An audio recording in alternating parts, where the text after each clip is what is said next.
પહેલો પ્રેફરન્સ બિન હથિયારીને અપાય, હથિયારીને ન અપાય. હા, તો યુપીએસસી જો અપિયર્ડવાળાને ફોર્મ ભરવાની છૂટ આપતી હોય તો હવે આ લોકો શું કામ ના પાડે છે? એક અઘરી વસ્તુ કહેવાય. મને ફોન આવે કે સાહેબ અમે જનરલ કેટેગરીમાં છીએ તો અમારો ચાન્સ ખરો કે નહીં. કોઈ પણ અહીંયા રિઝલ્ટ લગાવું છું જીપીએસસી ક્લાસ 1નું જે છેલ્લી ભરતી હતી એનું, કોઈ પણ એક્ઝામમાં ગુજરાત સરકારની તમે જોઈ લેશો ને તો કેટેગરી વાઇઝ કટ ઓફ અલગ રહ્યા જ નથી. બધી કેટેગરીના સેમ કટ ઓફ લગભગ થઈ ગયા છે. તો ભણવા માંડજો, મહેનત કરજો. હા, જે મહેનત કરે છે એને કોઈ દિવસ તકલીફ થતી નથી. પહેલા માર્ક્સ હતા એમાં 20 મિનિટથી ઓછા સમયમાં દોડી નાખો તો આટલા માર્ક ને એવું બધું હતું એમાં. હવે કાંઈ નથી એવું. પુરુષો માટે 5000 મીટરની દોડ છે, વધુમાં વધુ 25 મિનિટમાં દોડ પૂરી કરવાની રહેશે. નમસ્તે મિત્રો. 2 વર્ષથી વાઘ આવ્યો થતું હતું કે કોન્સ્ટેબલની ભરતી હમણાં આવે. તો ફાઇનલી આવી ગઈ છે. પીએસઆઈ અને કોન્સ્ટેબલની બહુ મેગા ભરતી કરી છે. 12,000 પ્લસ જગ્યાઓ છે. તો આપણી પાસે એનું એક નોટિફિકેશન આવી ગયું છે. તમને આખું ડિટેલમાં સમજાવવાની ટ્રાય કરું છું. ગુજરાતી ફરજિયાત માગ્યું છે ગુજરાત ભરતી બોર્ડે, પોલીસ ભરતી બોર્ડે. સારી વસ્તુ છે. લેખિતમાં ગુજરાતી માગવું જોઈએ. શું કામ માગ્યું છે એને તમને એક ઝલક આપી દઉં. એના એડ્રેસના સ્પેલિંગમાં જ ભૂલ કરી છે. ઉધાન ન હોય, ઉદ્યાન હોય, વિદ્યાવાળો દ્ય આવે. સૂચનામાં શું દીર્ઘ આવે. તો તમે જોઈ શકો છો જે ભરતી થયા હશે એમણે લેખિતવાળી ગુજરાતીની પરીક્ષા નથી આપી, એટલા માટે આવી ભૂલો થઈ છે. આવી ઘણી અઢળક ભૂલો છે, મારા ધ્યાનમાં આવી છે, તમને બતાવતો જઈશ. સૌથી પહેલી વસ્તુ, બહુ મોટી સૂચના, 4 એપ્રિલથી ફોર્મ ભરાવાના શરૂ થશે અને 30 એપ્રિલ સુધી ફોર્મ ભરી શકાશે.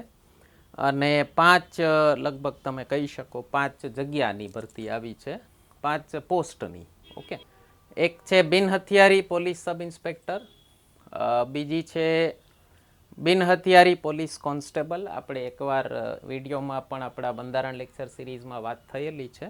બિન હથિયારીમાં પહેલો પ્રેફરન્સ બિન હથિયારીને અપાય, હથિયારીને ન અપાય. હા, પછી છે જેલ સિપાહી અને 5મી છે હથિયારી પોલીસ કોન્સ્ટેબલ એસઆરપીએફ, જે સ્ટેટ રિઝર્વડ પોલીસ ફોર્સ હોય એના માટેની પણ આવી છે. તો કુલ 5 જગ્યા છે બધાની કુલ મળીને. ઓકે, અને ટોટલ મારો તો આપણે વૈદિક મેથ્સના લેક્ચર્સમાં તમને ટોટલ મારતા શીખડાવેલું છે. આપણે જરાક એની ટેસ્ટ કરી લઈ, ફટાફટ આખો મોઢે લાગી શકે. 8,972, 9,472 અને 12,472. તો લગભગ 12,000 પ્લસ જગ્યાઓ છે. બહુ સારી મબલક ભરતી કહેવાય. Okay, yes. હવે આગળ કીધું છે આપણને, અગેન નીતિનો સ્પેલિંગ ખોટો છે. નીમાં ની મોટો આવે ને તી નાનો આવે, એની આવું. યસ. ઓકે, લઘુત્તમ ઉંમર પીએસઆઈની પોસ્ટ માટે છે 21 વર્ષ ઓછામાં ઓછા અને મેક્સિમમ 35 વર્ષ. અને કોન્સ્ટેબલમાં 18 અને 33 છે. અને બીજું એક મોટો ચેન્જ કર્યો છે કે સ્પષ્ટ કીધું છે અરજી કરવાની તારીખ સુધીમાં, એટલે 30 એપ્રિલ સુધીમાં સ્નાતકની પદવી મેળવી લેવી હોવી, ધરાવતા હોવા જોઈએ, એટલે ગ્રેજ્યુએટ થઈ ગયા હોવા જોઈએ. ફાઇનલ યર અપિયર્ડના સ્ટુડન્ટ એક્ઝામ નહીં આપી શકે. તો આ એક મારી દ્રષ્ટિએ બહુ ખોટું કહેવાય. તમે એપ્રિલમાં ભરતી કરો છો અને પહેલાં રનિંગ રાખ્યું છે, અને આપણને ખબર જ છે ગુજરાત સરકારનું ખાતું કેવું છે. આ ભરતી તમારી જોઈનિંગ લેટર કોઈ હિસાબે તમારું કોન્સ્ટેબલનું પણ જાન્યુઆરી પહેલાં નહીં આવે, આવતી જાન્યુઆરી પહેલાં. તો ત્યાં સુધીમાં તો અત્યારે જે લોકો એક્ઝામ આપવાના છે 2024માં, એ બધા ગ્રેજ્યુએટ થઈ ગયા હશે ફાઇનલ યરવાળા. તો યુપીએસસી જો અપિયર્ડવાળાને ફોર્મ ભરવાની છૂટ આપતી હોય તો હવે આ લોકો શું કામ ના પાડે છે? એક અઘરી વસ્તુ કહેવાય. કોન્સ્ટેબલમાં બાકી બધા જે 4 કોન્સ્ટેબલ છે એમાં એજ લિમિટ છે 18થી 33 વર્ષ. કેટેગરી વાઇઝ જે છૂટછાટ મળે છે એ એમને છે. અને 5 વર્ષ મહિલાઓને છૂટછાટ છે. અને બીજી વસ્તુ, અત્યારે ગુજરાત સરકારમાં કોઈ કોન્સ્ટેબલ કે એએસઆઈની પોસ્ટ ઉપર ઓલરેડી કામ કરતા હોય તો એના માટે વય મર્યાદામાં 3 વર્ષની છૂટછાટ છે. કન્ડિશન એક બધામાં છે, વય મર્યાદાની એજ લિમિટની તમને જે ટોટલ છૂટછાટ મળે એમાં ઉપલી એજ તમારી 45થી વધુ ન હોવી જોઈએ. 45 એટલે પછી પૂરું, પછી કોઈ છૂટછાટ મળતી નથી.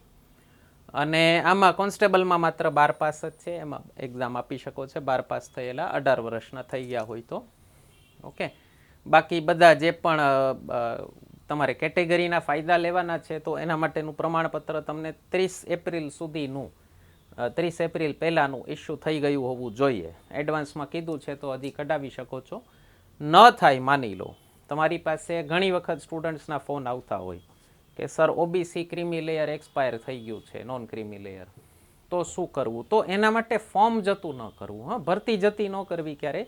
જનરલ કેટેગરીમાં ફોર્મ બધા ભરી શકો છો. ઓકે, તમારું સર્ટિફિકેટ એક્સપાયર થઈ ગયું હોય, રિન્યૂ કરવાનું ભૂલાઈ ગયું હોય, કદાચ ગડબડી થઈ ગઈ હોય કાંઈ, આપણને એમ હોય કે 2025 સુધીનું છે અને જોઈએ તો 24 સુધીનું જ નીકળે, એવા કંઈ ગોટા થાય તો કોઈ ચિંતા ન કરવી, ફોર્મ ભરી દેવું. અને હવે ખરેખર જોશો ને તો કેટેગરીનો ગુજરાતમાં તો કોઈ ફાયદો નથી રહ્યો. બધાનું કટ ઓફ લગભગ બધી એક્ઝામમાં સેમ જ આવે છે. બધા છોકરા ભણવા માંડ્યા છે. તો રિઝર્વેશનના પણ જે લોકો જનરલ કેટેગરીવાળા રોદણા રોવે છે, મને ફોન આવે કે સાહેબ અમે જનરલ કેટેગરીમાં છીએ તો અમારો ચાન્સ ખરો કે નહીં.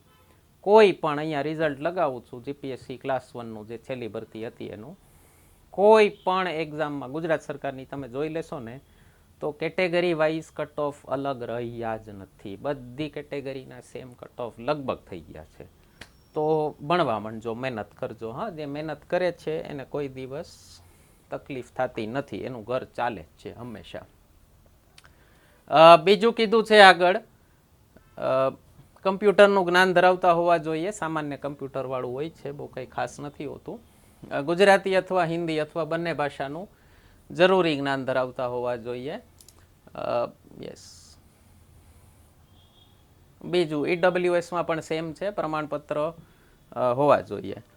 એક ઘણા ફોન આવેલા છે મને કે શું માપદંડો છે શારીરિકના, તો પુરુષની ઊંચાઈ 165 હોવી જોઈએ અને છાતી ફૂલાવ્યા વગરની 79, ફૂલાવેલી 84. અને એમાં એક છૂટછાટ છે, ગુજરાતના જે મૂળ અનુસૂચિત જનજાતિના ઉમેદવારો છે એમના માટે છૂટછાટ છે 162ની ઊંચાઈની, કારણ કે એ લોકોનું બિલ્ટ જોરદાર હોય, ઓછી હાઇટમાં પણ પહોંચી વળે એવા હોય. કારણ કે શું છે, મહેનતુ કમ્યુનિટી છે તો બિલ્ટ જોરદાર હોય. તમે એ લોકોને એમ જોશો તો તમને એમ લાગશે કે વાહ, જે ભગવાનની દેન છે, મહેરબાની છે શરીરમાં. સેમ વસ્તુ છોકરીઓમાં ઊંચાઈ છે અનુસૂચિત જનજાતિ માટે, ટ્રાઇબલ માટે, એસટી માટે 150 અને નોર્મલ બાકી અન્ય તમામ માટે 155 ઊંચાઈ સેન્ટીમીટરની ઊંચાઈ. ઓકે, હા. અમુક ખોડખાપણો આપી છે, નોકની વાંકા ઢીંચણવાળા, ફૂલેલી છાતી, પિજિયન ચેસ્ટ, સ્ક્વિન્ટ આઈ, પેલું ત્રાસી આંખ હોય, ફ્લેટ ફીટ, વેરિકોઝ વેઇન્સ, પગની ઘણાને નસો ફૂલાઈ ગયેલી હોય, હેમર ટોઝ, સળિયેલા દાંતો, પેલા પાન મસાલા ગુટખા ખાતા હો તો બંધ કરી દેજો, કમ્યુનિકેબલ સ્કિન ડિઝીઝ, ચેપી ચામડીના રોગો અને રંગઅંધત્વ. આ બધું હોય તો પોલીસમાં તમે નથી એપ્લાય કરી શકતા, પોલીસમાં ફિઝિકલી ફિટ હોવા જોઈએ. ઓકે, અને બીજા આ 5 કીધા છે કે આ પ્રકારના કોઈ પણ ખામી હોય તો તમે ગેરલાયક ઠરશો. હા, અને તમારી ભરતી થશે પછી તમારી મેડિકલ ટેસ્ટ થશે, એમાં પાસ થવું જરૂરી છે. બીજું, આમાંની કોઈ વિગત તમે ખોટી આપી હશે તો તમારો ગુનો થઈ જશે રજીસ્ટર. નોકરી તો જશે જ, પણ તમારી ઉપર કાયદેસરની કાર્યવાહી થશે. ઓકે, બીજું કીધું છે જાહેરાત કોઈ પણ કારણોસર રદ કરવાની કે એમાં ફેરફાર કરવાની આવશ્યકતા ઊભી થાય. અગેન ઊભીનો સ્પેલિંગ ખોટો છે, મોટો ઉ આવે તો એવો અધિકાર રહેશે. ઓનલાઈન એપ્લિકેશન સ્વીકારવાની મુદત પૂર્ણ થયા બાદ કાંઈ પછી કાંઈ હા, વેબસાઇટ ઉપર આ જે વેબસાઇટ છે એના ઉપર તમારે ચેક કરતા રહેવાનું, બીજી કાંઈ પણ એ લોકોની જરૂરિયાત હશે તો આવી જશે. બીજું એક કીધું છે મલ્ટિપલ એપ્લિકેશન ન કરતા, વારંવાર અરજી ન કરતા. એકથી વધુ અરજી કરશો તો જે છેલ્લી અરજી ફાઇનલ તમારી સિલેક્ટ થાય છે એ ગણવામાં આવશે.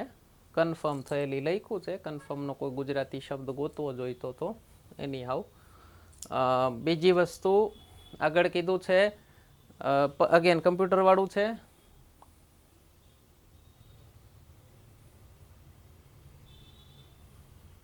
ઉમેદવાર જે મોબાઈલ નંબર જે ભરો છો તમે એ મોબાઈલ નંબર ચાલુ રાખજો. ઘણા ફોન આવતા હોય, ખરેખર આપણે એમ થાય કે યાર તમે એટલી તો ખબર હોવી જોઈએ કે પરમેનન્ટ એ નંબર એટલીસ્ટ 1 વર્ષ ચાલુ રાખજો.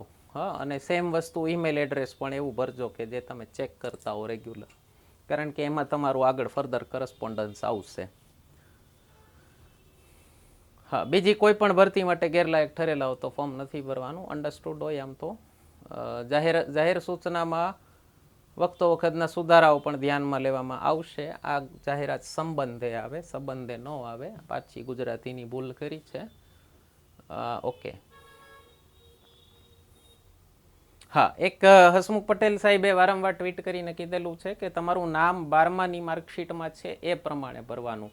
પછીથી તમે ચેન્જ કરેલું હોય કાંઈ નામ તો એ ભરતી થયા પછી ચેન્જ કરાવજો. અત્યારે નામ તમારું 12માની માર્કશીટ પ્રમાણે જ જોવાનું છે. એ લોકોની પ્રશાસનિક સહુલિયત માટે, સુવિધા માટે, એડમિનિસ્ટ્રેટિવ કન્વિનિયન્સ માટે આવું કીધું હોય. ઓકે. હા, ફીસ ભરવાની રહે છે. જનરલ કેટેગરીના ઉમેદવારોએ નીચે પ્રમાણે ફી ભરવાની છે.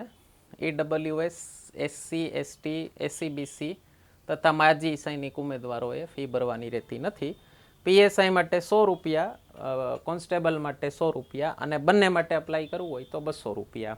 મારી સલાહ માનો અને ગ્રેજ્યુએટ હો તો બંને માટે ભરજો ખાસ. ઓકે. તમને એવું લાગે કે PSIમાં આ વખતે લેખિત એક્ઝામ રાખી છે એટલે નથી ભરવી, સાહેબ આપજો તો ખરા. ઓકે. સારી જગ્યાએથી રિજેક્ટ થવામાં પણ ઘણું બધું શીખવાનું મળતું હોય. હા, અને મારા એક ટીચર કાયમ કહેતા અક્કલ ઠેબા ખાધે આવે, બદામ ખાધે ન આવે. તો ભલે ને ઠેબુ ખાવા જાઓ. હા, એકવાર એક્સપોઝર લેવું. ગ્રેજ્યુએટ થઈ ગયા છો અને ખાલી કોન્સ્ટેબલનું ફોર્મ ભરો, PSIનું ન ભરો તો તમારી ડિગ્રી સાથે અન્યાય કહેવાય. ઓકે. એટલીસ્ટ ભરો. તમે રિજેક્ટ થાવ, આખી એક્ઝામ ફેલ થાવ તો એ પછીની વસ્તુ છે. બાકી અમે લોકો બેઠા છીએ. ક્યાંય અટકો લેખિતમાં તો કહેજો. આપણે ક્લાસ 1 સુધીના મેઇન્સ માટે તૈયાર કરીએ છીએ. અને જે લોકો ના પાડતા હોય કે ખાલી ક્લાસ 3 જ આપવી છે એને ક્લાસ 1ની મેઇન્સ અપાવી છે. ઓકે. આગળ કીધું છે હા, ફી ભર્યા બાદ રિસીટ લઈ લેવાની છે તમારે એની. ઓકે. એની પ્રિન્ટ કાઢી લેવાની છે. અને આગળ કીધું છે કે ફ્યુચરમાં ક્યારેય પણ તમને તમારી ફી ભર્યાની તમારી જો આમાં કીધું છે વેબસાઇટ પરથી કોલ લેટર ડાઉનલોડ કરી એની પણ પ્રિન્ટ કાઢી લેવાની છે. અને ઓલી તમને ફીઝની રિસીટ પણ ક્યારે માગવામાં આવે તો તમારે રજૂ કરવાની રહેશે. બરાબર. હા, આ ઓનલાઈન ફી ભરેલ પહોંચની નકલ ઉમેદવારે ભરતી બોર્ડ દ્વારા માગણી કરવામાં આવે. દ્વારા લખાઈ ગયું છે, અડધો ધ છે, ત્યારે અચૂક રજૂ કરવાની રહેશે. ઓકે. આનો એક પ્રૂફ રીડિંગ કરાવવાની જરૂર હતી. હા, ખરેખર આટલી ભૂલો હોય.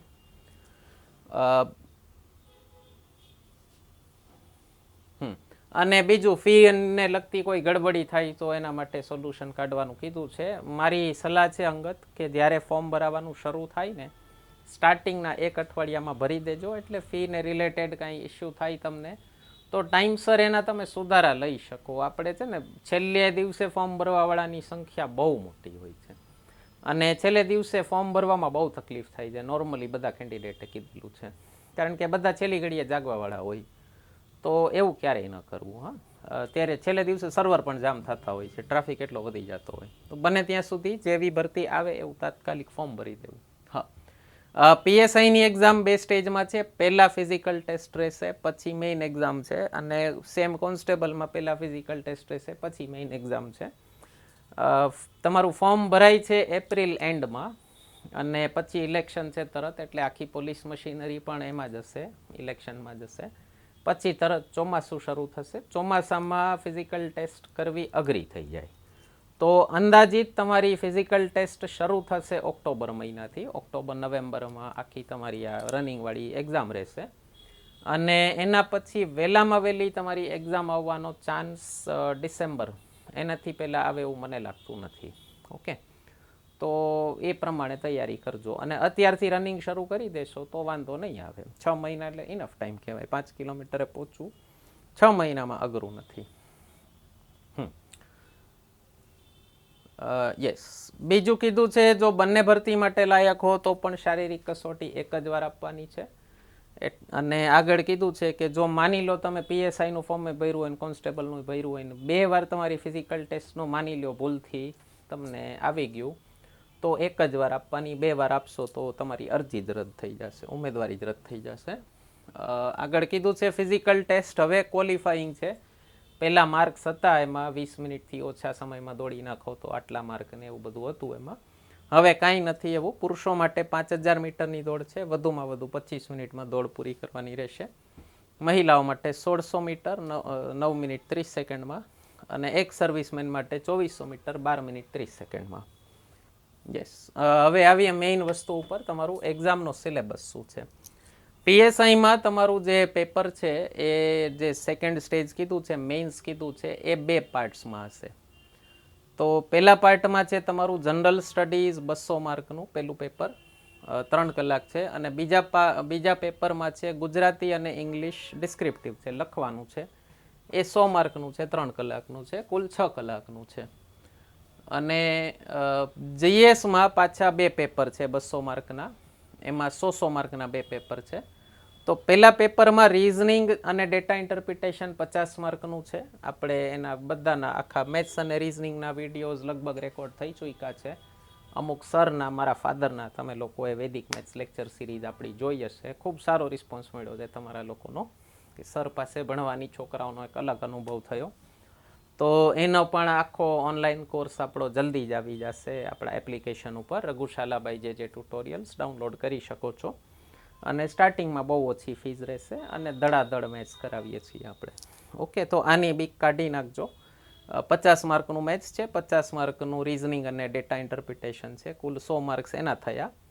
અને પેપર 2 છે જે પાર્ટ બી છે એનો, એમાં છે તમારું 25 માર્કનું કોન્સ્ટિટ્યુશન. આપણી બંધારણ લેક્ચર સિરીઝ આવી ગઈ છે, ન જોઈ હોય તો ખાસ જોઈ લેજો. 11 લેક્ચર ફ્રીમાં મૂકી દીધા છે. બંધારણનો કોર્સ પણ આપણા એપ્લિકેશન ઉપર આવી ગયો છે. હિસ્ટ્રી, જોગ્રાફી, કલ્ચર, હેરિટેજ બધાના 25 માર્ક. અને કરંટ અફેર્સ જીકેના પાછા 25 માર્ક.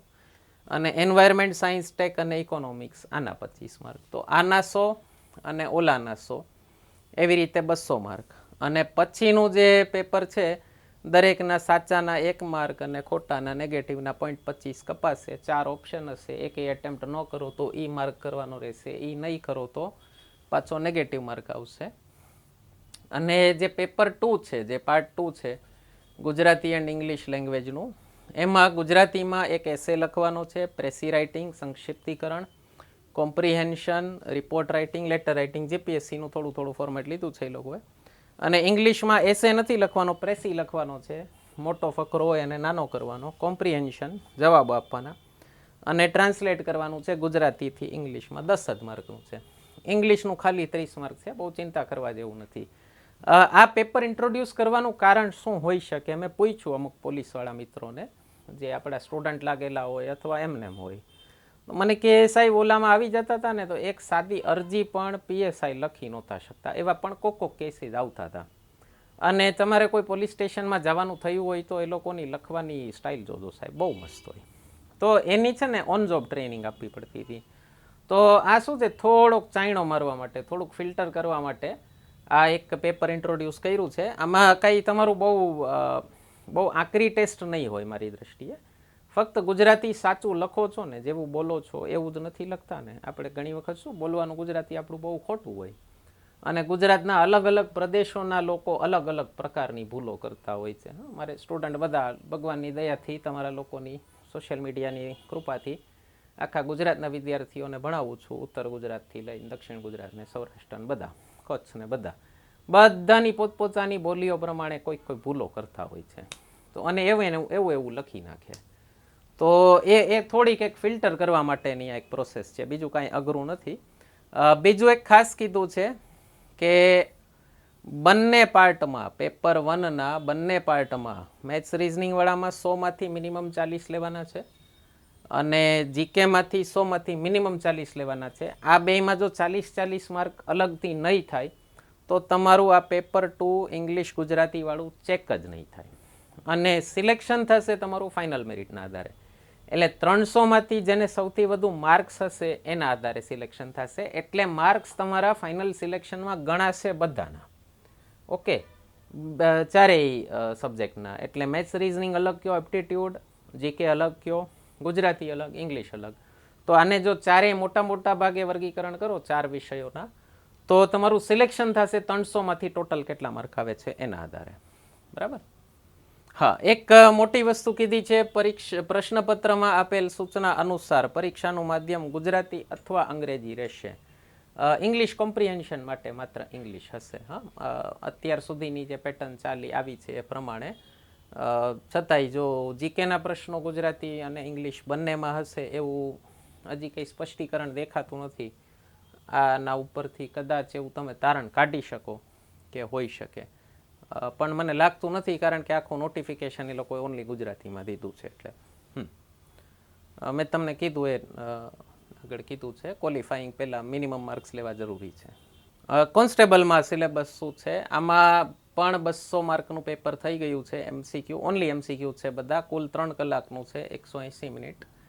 એમાં તમારું પાર્ટ એ છે, એમાં રીઝનિંગ અને data interpretation 30 mark, maths 30 mark અને ગુજરાતી ભાષાનું કોમ્પ્રિહેન્શન 20 માર્ક. આ એમસીક્યુ વાળું છે. હા, 80 માર્ક આના. અને પછીના 120 માર્કમાં 30 માર્ક આપણું કોન્સ્ટિટ્યુશન ઓફ ભારત, 30 માર્ક.